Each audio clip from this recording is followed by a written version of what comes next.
Hello, everyone. Welcome back to our English podcast. Hi, friends. Today we have a really fun topic. Yes, today we're talking about confidence. Ooh, I love this topic. Confidence means believing in yourself. Exactly. And we're not just going to talk about it. We're going to look at the science behind it. So today's title is The Science of Confidence. That's right. And remember, this podcast uses easy words, so it's perfect for English learners. If you hear a new word, don't worry. We will explain it in simple English. We also have a lot to talk about today, so let's get started right away. Yes, this is going to be a longer episode with more stories and more tips. Let's start. What if I told you that the paralyzing, heart-pounding fear you feel right before you try to speak English isn't actually a personality flaw? Yeah, it's really not. Right. It's basically just a temporary data processing error happening right in your prefrontal cortex. I mean, you know the feeling. You're sitting in a meeting, you have a perfect sentence lined up in your head, but the moment you go to open your mouth, you just completely freeze. Oh, absolutely. Everyone knows that feeling. And we tend to view that freeze response as like proof that we lack some magical innate confidence that other people were just simply born with. But the sources we are diving into today completely dismantle that idea. They really do. It's fascinating. Our mission for this deep dive is to deconstruct what confidence actually is, biologically and psychologically, and to give you, the listener, the scientifically backed tools to stop waiting for perfection and just start speaking boldly. Exactly. Because the very first hurdle here is unlearning that myth of the naturally confident person. Yeah. When we look at the neurological reality, confidence is not a fixed character trait. It's not like your eye color, you know? Right. It's not something you either have or you don't. No, not at all. Our sources define confidence simply as a feeling of believing you can do something well. And they use this great analogy of an ocean wave. Oh, I loved that part. Right. Confidence moves up and down. Even on a low day, when you feel terrible, your confidence isn't actually gone. It's just quiet, like the deep ocean beneath the surface waves. It's still there. Exactly. It is a highly specific mechanical state in the brain. To understand why you freeze when speaking a non-native language, we really have to look at this tug of war happening between two specific areas of your brain. Okay, lay it on us. So you have the amygdala, which is your ancient threat detection center, and then you have the prefrontal cortex, which handles logic, reasoning, and processing data. I find this evolutionary angle so fascinating because it totally explains the physical panic. Like when you are about to make a grammar mistake in front of your colleagues, your brain doesn't just perceive it as a simple language error. Yo, it thinks you're in actual danger. Right. Deep down, the amygdala registers social embarrassment as a threat to your standing in the tribe. And I mean, thousands of years ago, being rejected by the tribe meant you were left out in the cold to fend for yourself. Which meant death, basically. Exactly. So mispronouncing a word triggers the exact same survival alarm as a physical threat. Which is why relying on just, trying to feel brave rarely works. The amygdala is incredibly fast and it is very loud. It just drowns everything else out. It does. To override it, your prefrontal cortex needs a massive counterweight, and that counterweight is data. Data. Yes, data. When the logical part of your brain has enough historical data proving that you can successfully handle a situation, it suppresses that fear response. And that feeling of suppression, that certainty, that is what we actually call confidence. So if you study diligently for an English test, you aren't just memorizing vocabulary. No, you are literally feeding your prefrontal cortex the data it requires to just shut down the amygdala's alarm bells. Okay, but let me push back on that data requirement for a second. Because we have all encountered someone in a professional setting who speaks incredibly boldly. They take total command of the room, and yet they clearly have no idea what they're talking about. Oh, the classic overconfident coworker. Exactly. They lack the data, but they have the confidence. Mm-hmm. How does a neuroscience explain the person who is just completely faking it? Well, that is a really crucial distinction to make. What you were observing there often comes down to individual baseline thresholds for dopamine. Dopamine, like the reward chemical. Exactly, the brain's reward chemical. Some individuals require very little data to trigger a reward loop and feel secure. Their prefrontal cortex is just easily satisfied. Well, But for the vast majority of people trying to mimic that low threshold bravado, that fake of it, it's a losing game. The far more reliable, scientifically sound path for the rest of us is utilizing brain flexibility or neuroplasticity. Meaning we can actually change how our brains are wired. Yes. We have the ability to intentionally alter the physical structure of our brain through repetition and practicing a skill. And the sources map this out so beautifully, because every time you push past the fear and you form an English sentence out loud, your brain fires a specific sequence of neurons. Right. And to make that sequence faster for the next time, the brain basically coats that neural pathway in this fatty substance called myelin. Yes, myelination. It is literally the biological mechanism of learning. Think of a brand new neural pathway, like a muddy, overgrown dirt road. Okay. Walking down it takes immense effort and focus. Right. That is what speaking a new language feels like on day one. It's exhausting. Because you're bushwhacking through the jungle. Exactly. But every time you use that pathway, the brain lays down another layer of myelin. You are essentially paving that dirt road. So with enough repetition, it becomes a high-speed fiber optic cable. Yes. The electrical signals just travel effortlessly. The confidence doesn't come from magic. It literally comes from the physical insulation of your nerve fibers. The more you speak English, the thicker the myelin gets and the more natural the confidence feels. But I feel like there's a massive psychological trap here. What do you mean? Well, if building this biological infrastructure requires consistent action, how do we get started without being just paralyzed by the sheer size of the goal? I mean, telling yourself, I'm going to speak fluent, flawless English in today's meeting, that feels like staring up at a mountain. Oh, yeah. The amygdala is going to hijack that immediately. It's too big, great. It absolutely will, because a goal of that size creates an overwhelming gap between where you are and where you want to be. And the brain perceives that massive gap as a major stressor. So it floods your system with cortisol. Exactly. The scientifically proven antidote to this overwhelm, though, is engineering what researchers call small wins. Small wins, I like that. Yeah, when you set an exceptionally tiny goal and you achieve it, your brain releases a microdose of dopamine. And this isn't just a feel-good chemical. Dopamine actually acts as a molecular highlighter. A highlighter, like it flags the moment. Exactly. It tells your brain, hey, whatever action you just took to get this reward, remember it and do it again. Confidence is basically like a plant. You have to water it every day with these small actions. I was reading through the sources, and they used a cooking analogy that I think we can really apply here. Imagine you decide you want to be a master chef. Okay. If your very first attempt in the kitchen is trying to execute this complex 5-course French dinner, you're going to burn the food, you're going to panic, and probably never cook again. You'd probably order takeout for the rest of your life. Exactly. The cortisol response will ensure you avoid the kitchen entirely. You set the threshold for success impossibly high. But if your goal on day one is simply to boil an egg, the dynamic changes completely. You boil the egg, it's a small win, the dopamine hits, and then the next day, maybe you try making rice. and you might oversalt the water or burn a pan, but those aren't catastrophic failures. Right. They are just manageable data points. You are calibrating your internal algorithm. And a month later, you are cooking a full soup or a full meal, and it doesn't feel terrifying because you never forced your brain to jump across that massive gap. Applying that directly to the English learner, it really requires a radical shift in how you measure daily success. You basically have to discard that scary, vague goal of speaking perfect English. Because it lacks a clear neurological pathway. Exactly. Instead, you define a win as something incredibly small. Like, today, I will learn 5 new vocabulary words. Or even today, I will speak one single sentence out loud to a colleague. Yes, that's perfect. Honestly, just the fact that you listening to this right now are following along with this deep dive, understanding these concepts in English, that is a literal small win. You are achieving it at this exact moment. You really are. You are actively laying down myelin and feeding your brain the data it needs to build the physical architecture of confidence. But we do also have to address the immediate reality of panic. Because myelination and dopamine loops, those take time to build. You do. It's a long game. So what happens when you are put on the spot today? You are asked a question in a meeting, the spotlight is on you, and that ancient threat detection system kicks in. I mean, you can't wait 3 months for neuroplasticity to save you in a 5-second window. No, you definitely cannot.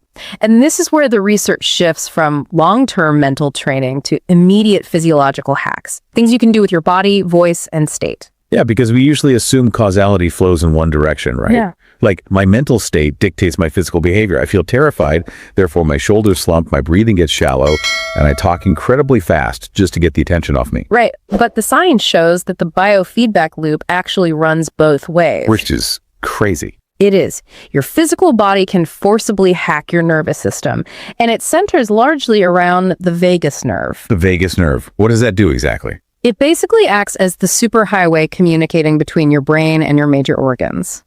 When nervousness makes you speak rapidly and quietly, you are signaling to your brain that you are in a state of evasion. You're running away. So you're telling your brain, we are in danger. Exactly. So the immediate countermeasure is to consciously slow your speaking pace, increase your volume just slightly, and breathe deeply into your diaphragm. So if a listener is terrified before speaking up in a meeting, just slowing their voice down can actually shift their internal nervousness. Yes, because deep, slow breathing stimulates the vagus nerve, which then releases acetylcholine.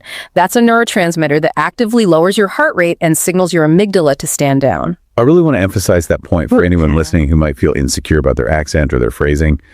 Slow English is still excellent English. It really is. There is no need to rush. Rushing through a sentence because you feel nervous only guarantees that you will stumble, which just triggers more panic.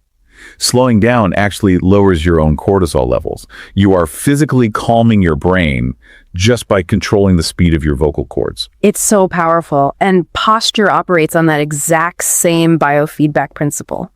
Changing your body position alters your internal feelings. Like the power pose stuff. Yes, standing or sitting tall, opening up your chest, rolling your shoulders back, it sends a mechanical signal to the brain. The body is basically reporting, hey, our physical posture is open and undefended, therefore we must be safe. And it works both ways, right? Confidence makes you stand tall, and standing tall makes you confident. Exactly. The mental panic begins to recede simply because the physical body is refusing to act like prey. And eye contact plays a role here too. Oh, how so? Well, looking at someone naturally and even looking away sometimes projects this relaxed confidence. It tells your brain you aren't cornered. It reminds me of the sports psychology concept of being in the zone. You know, when an athlete is consumed by the fear of losing, their muscles physically tighten up. Right, they get stiff. Yeah, a stiff batter cannot swing smoothly. But when they're confident, their body is loose, fluid, and relaxed. While mental confidence naturally leads to a relaxed body, you can totally reverse engineer the process. You can use a relaxed, open body to literally drag the mind back into a state of confidence. And mastering that physical override is so essential because, let's be honest, no matter how much you prepare or how perfectly you manage your breathing, you are still going to make mistakes. You are. It is unavoidable. Which brings us to arguably the most critical paradigm shift in the research: redefining failure and combating imposter syndrome. Yes. Because the expectation of flawless execution is really the biggest enemy of progress. Confident people still make mistakes, they just don't need to be perfect. They act in spite of the fear. Right. And for the listener, this means you do not need perfect grammar to speak confidently. If you wait until you have perfect grammar before you are willing to speak out loud, you are basically repeating that master chef error we talked about. Waiting for perfection before you take action is fundamentally backwards. The action itself is the learning. You have to mangle a few sentences to give your brain the feedback it needs to self-correct. Failure is a teacher, and it provides feedback. It's not a final answer. Our sources point to some really prolific inventors to illustrate this, right? Yeah, when an inventor tests a prototype and it explodes or fails hundreds of times, they don't internalize that as a statement about their inherent worth. They don't think, oh, I'm a terrible person. Exactly. They view the explosion as a critical piece of data. It is just the universe telling them which variables to adjust. So when you use the wrong verb tense in a conversation, it is not this humiliating defeat. It is simply your brain gathering the necessary data to adjust that pathway for tomorrow. Yet, even when people adopt this mistake-friendly mindset and they start achieving incredible things, they often hit this secondary psychological wall. Imposter syndrome. The dreaded imposter syndrome. That quiet, suffocating fear that you are a total fake, that you just got lucky, and that eventually everyone is going to realize you don't actually belong in the room. It is so pervasive. Our sources validate that even highly successful doctors, teachers, executives, actors, they all report feeling this way at some point. They do, and the psychological mechanism behind it is a severe disconnect between internal feelings and external evidence.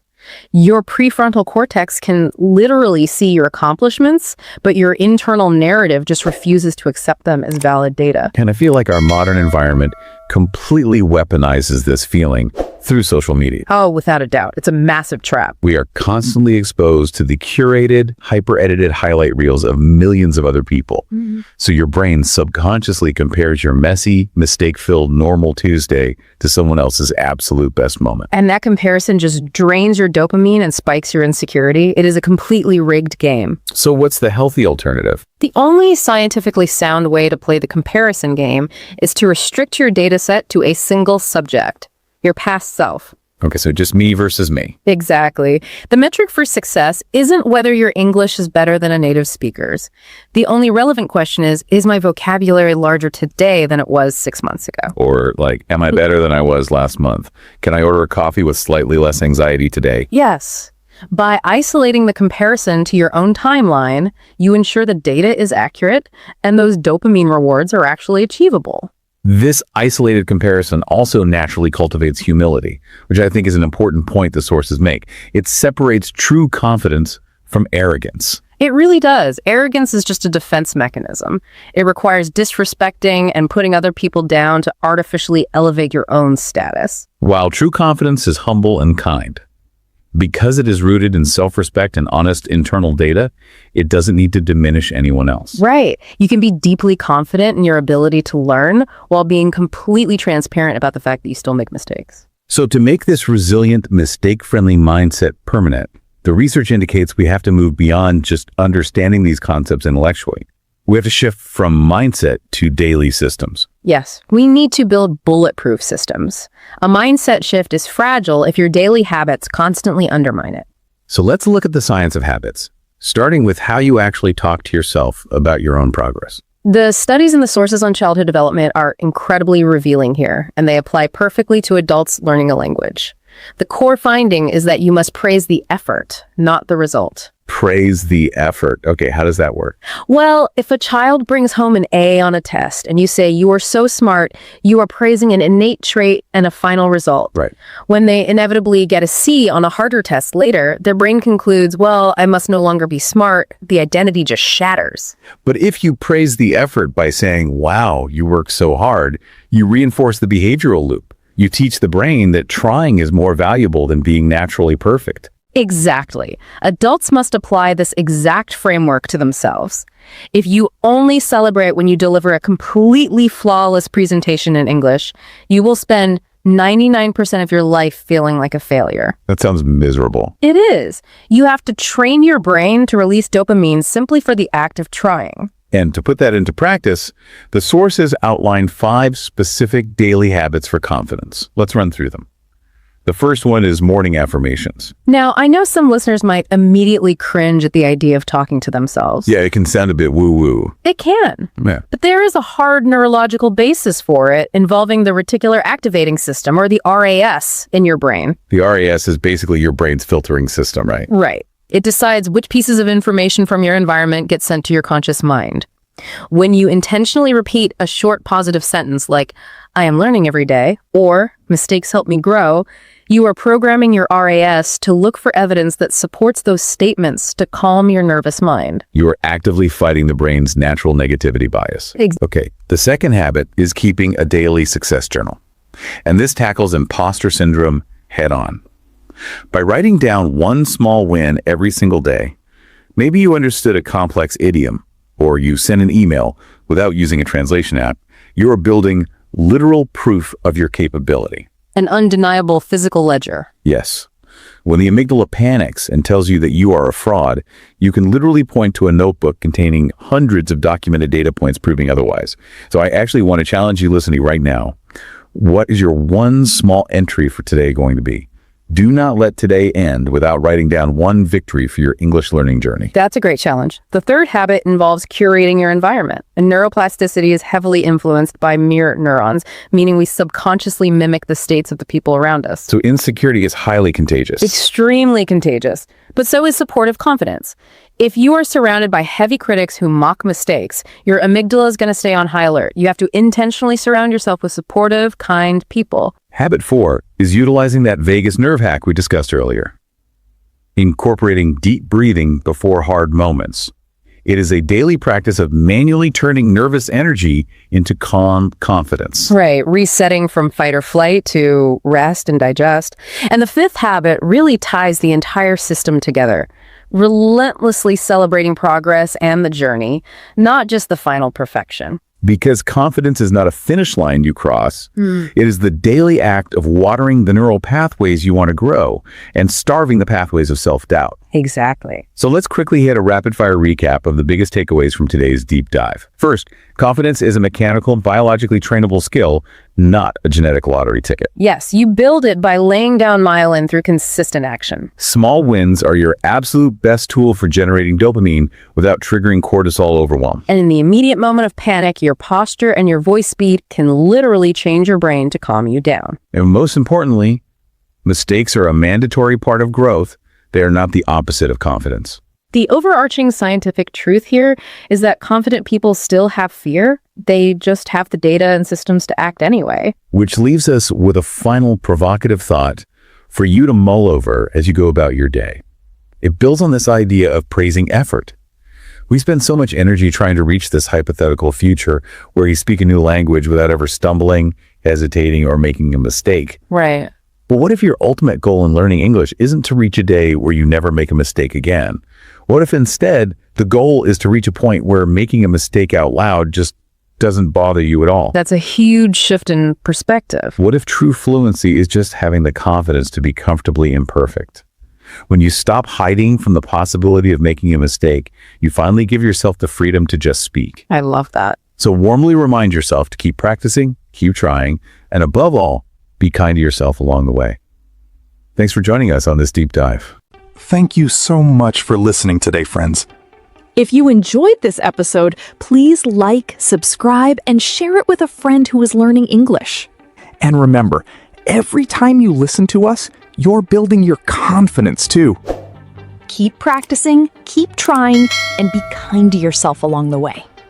See you next time. Bye, everyone. Take care.